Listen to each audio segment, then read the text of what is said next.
Happy Tuesday, everybody. It is August the 18th, and these are some of the headlines on bizarrebus.com. NASA tracking vast growing anomaly in Earth's magnetic field. More eggs harvested from the last two northern white rhinos. California facing largest power outages in history. And this is how the universe is expected to end. All these headlines and more on bizarrebus.com. Dude, it's Bizarre Best Headlines, 100% unfiltered. NASA is actively monitoring a strange anomaly in Earth's magnetic field, a giant region of lower magnetic intensity in the skies above the planet, stretching out between South America and Southwest Africa. This vast development phenomenon, called the South Atlantic Anomaly, has intrigued and concerned scientists for years, and perhaps none more so than NASA researchers. The space agency's satellites and spacecraft are particularly vulnerable to the weakened magnetic field strength within the anomaly and the resulting exposure to charged particles from the sun. The South Atlantic Anomaly, or SAA as it's better known, is likened by NASA to a dent in the Earth's magnetic field, or a kind of pothole in space. Generally doesn't affect life on Earth, but the same can't be said for the orbital spacecraft, including the International Space Station, which passes directly through the anomaly as they loop around the planet at low Earth orbit altitudes. During these encounters, the reduced magnetic field strength inside the anomaly means technical systems on board satellites can cause short circuit and malfunction if they become struck by high energy protons emanating from the sun. These random hits may usually only produce low-level glitches, but they do carry the risk of causing significant data loss or even permanent damage to the key components. Threats obliging satellite operators to routinely, satellite operators to routinely shut down spacecraft systems before spacecraft enter the anomaly zone. Mitigating those hazards in space is one of the reasons NASA is tracking the SAA. Another is that the mystery of the anomaly represents a great opportunity to investigate a complex and difficult to understand phenomenon. And NASA's broad resources and research groups are uniquely well appointed to study the occurrence. The magnetic field is actually a superposition of fields from many current sources, explains geophysicist Terry Sabaka from NASA's Goddard Space Flight Center. The primary source is considered to be a swirling ocean of molten iron inside Earth's outer core, thousands of kilometers below the ground. The movement of that mass generates electrical currents that create Earth's magnetic field, but not necessarily uniformly, it seems. The huge reservoir of dense rock called the African Large Low Shear Velocity Province, located 1,800 miles below the African continent, disturbs the field's generation, resulting in a dramatic weakening effect, which is aided by the tilt of the planet's magnetic axis. The observed SAA can be also interpreted as a consequence of weakening dominance if the dipole field in the region, says NASA Goddard geophysicist, more specifically a localized field with reverse polarity, grows strongly in the SSA region, thus making the field intensity very weak, weaker than that of the surrounding regions. While there's much scientists still don't fully understand about the anomaly and its implications, new insights are continually shedding light on this phenomena. So today I read where the pothole split in half. They were watching that today. I don't know if they'll talk about that in this story, but I thought I would mention it. It's not just moving, however. Even more remarkably, the phenomena seems to be in the process. Oh, here we go. Sorry, dudes. Splitting in two, with researchers this year discovering that the SAA appears to be dividing into two distinct cells, each representing a separate center of minimum magnetic intensity with the greater anomaly. Just what that means for the future of SAA remains unknown, but in any case, there's evidence to suggest that the anomaly is not a new appearance. A study published last month suggested the phenomenon is not a freak event of recent times, but a recurrent magnetic event that may have affected Earth as far back as 11 million years ago. If so, that could signal that the South Atlantic anomaly is not a trigger or a precursor to the entire planet's magnetic field flipping, which is something that actually happens, if not for hundreds of thousands of years at a time. Obviously, huge questions remain, but with so much going on with the vast magnetic oddity, it's good to know the world's most powerful space agency is watching it as closely as they are. I could not agree more. I'm going to link this at bizarrebus.com. An international team of scientists said they successfully extracted eggs from the last 2 remaining northern white rhinos, a step on the way to possibly saving the subspecies from extinction. There's 2 northern female white rhinos left.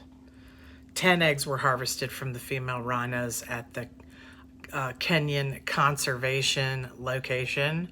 The scientists said Tuesday they hope to use them to create viable embryos that would be transferred into surrogates, since neither one of these rhinos can carry a pregnancy to term.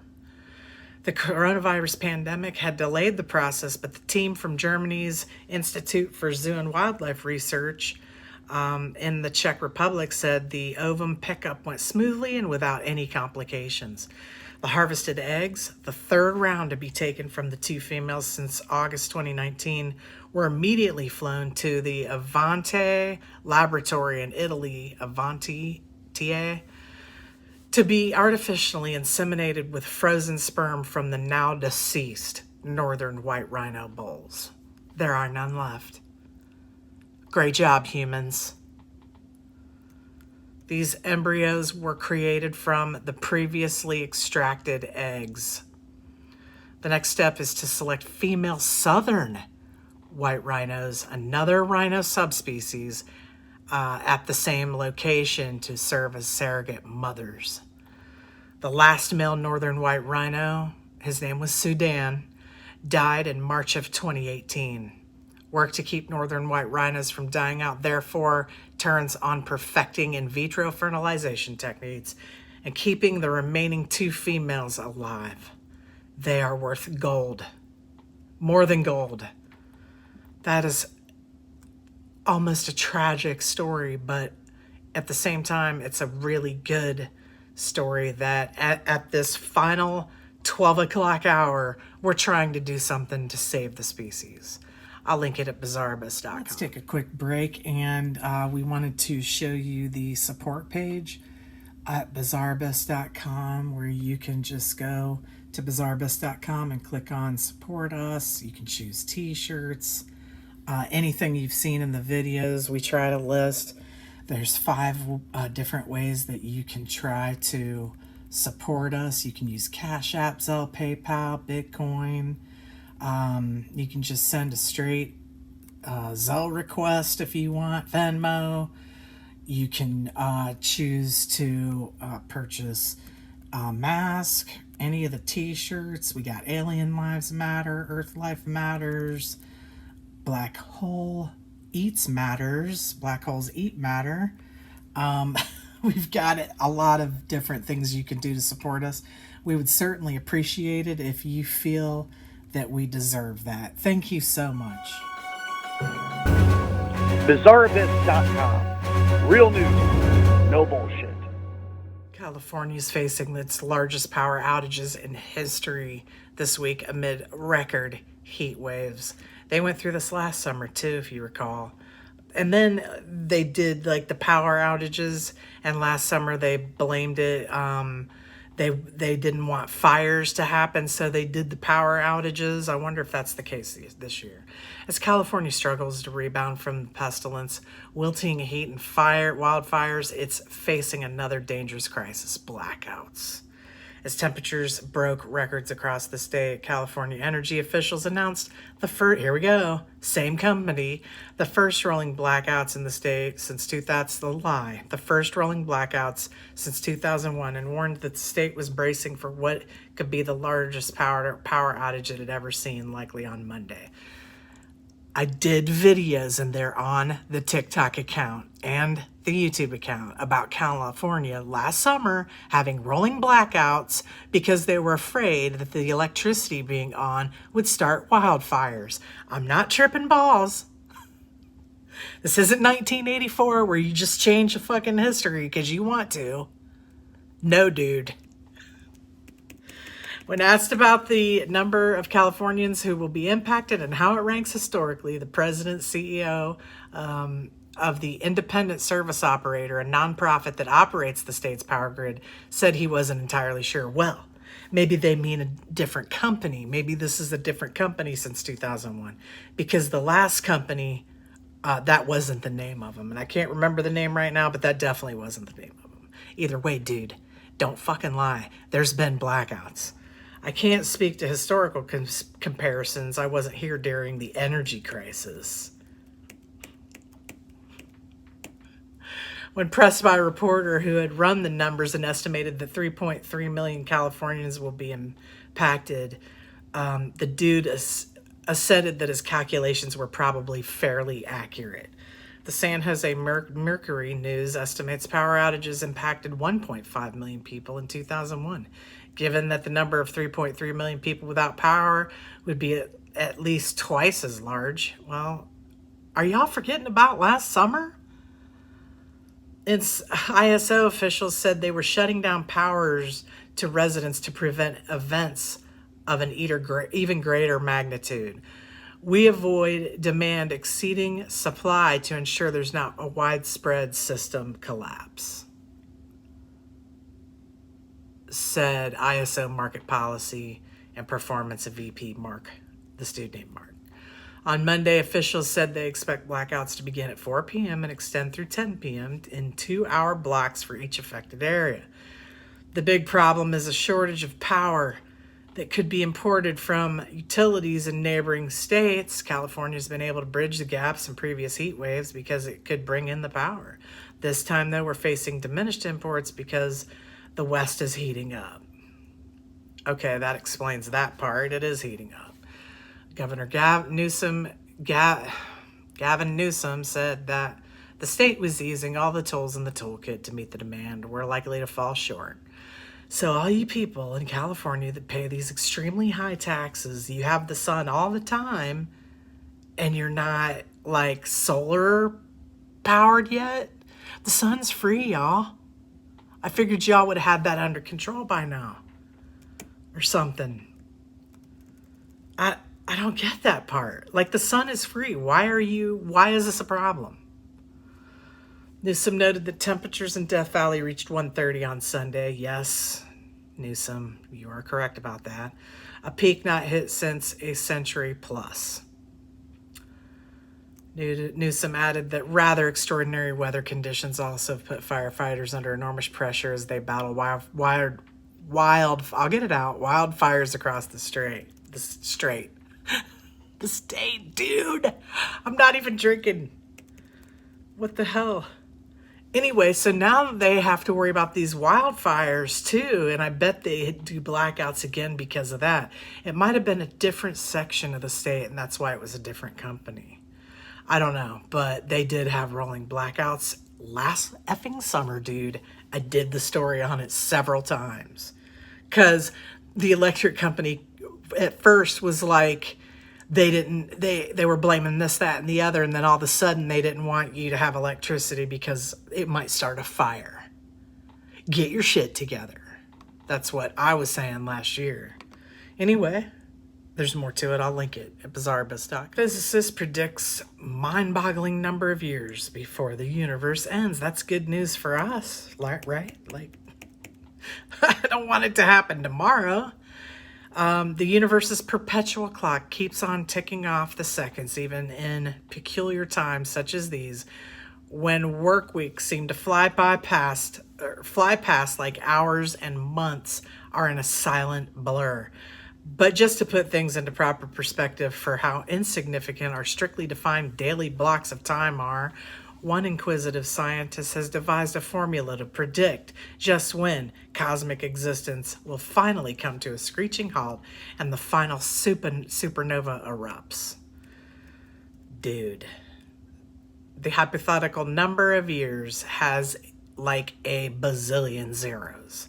Theoretical physicist Matt Kaplan, an assistant professor of physics at Illinois State University, admits that humanity will be long gone when this lonely farewell occurs in an impossibly distant future that's difficult to wrap one's mind around. When all of the heavenly lights go dark, black holes dominate, and frigid stars flicker out forever. It will be a bit of a sad, lonely, cold place.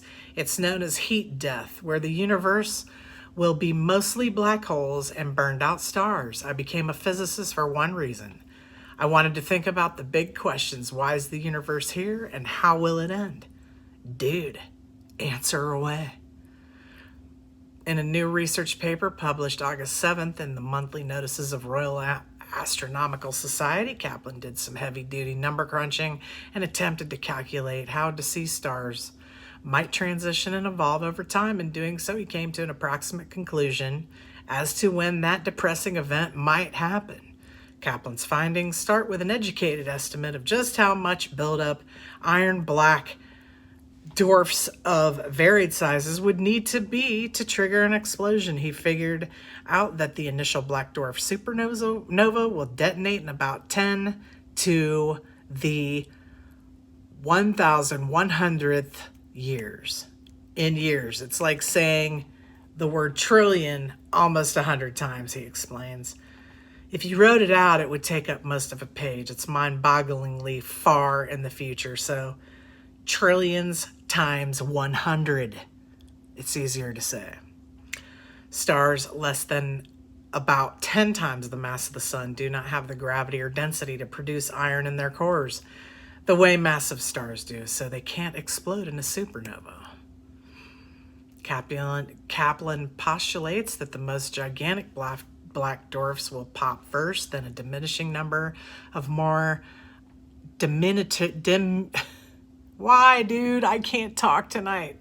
Just other stars until there are none left, which he expects will be in about 10 times 32,000 years.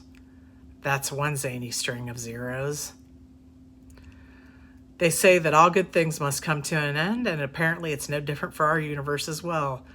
Now make your final years extraordinary. It's so funny because I'd like to know why he thinks we might not be here 1 trillion times 100 years. I mean, do we